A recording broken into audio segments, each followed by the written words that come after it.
The nature of the pro-Palestinian protest seems to me, at least, to say a lot about their cause. Now, in Britain, you've had one protester destroying a portrait of Lord Balfour, who's the former British Foreign Secretary, who backed the creation of a much smaller Israel, as well as a creation of an Arab nation, and insisted that Arabs be treated well. And that's not good enough. Painting slashed to bits, painted over, gone. And in Amsterdam, protesters heckled the Dutch king and Israel's president when they visited, of all things, a museum, a house where Anne Frank hid from the Jew-hating Nazis in World War II until her family were finally betrayed and sent to concentration camps where she died.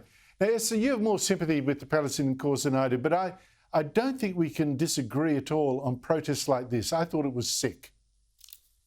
It doesn't get worse and more distasteful and more inhumane than protesting at a Holocaust museum. There's simply no words. And, in the beginning, I thought, these pro-Palestinian protests have just been hijacked by people that are hateful and narcissistic and completely ignorant. But actually, it's becoming clearer over the last few months, particularly after all the protests you've seen in London, that actually people are using this as a vehicle to just show their hatred of Jews, their anti-Semitism, their narcissism.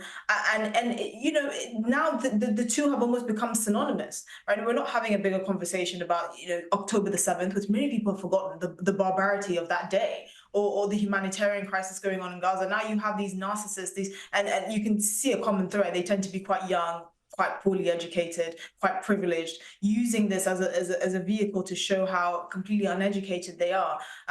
It's completely disgusting. Some of these pro-Palestinian protesters were saying that they were protesting against the Israeli president, but I'm sorry, I'm not buying it. Anyone with an ounce of common sense is not buying it. They can see that these are people driven by hatred, just pure hatred of Jewish people. And you can protest someone any other time of the day, and anywhere else. Why in front of a Holocaust museum? It is just vile. I'm so disgusted by what I've seen.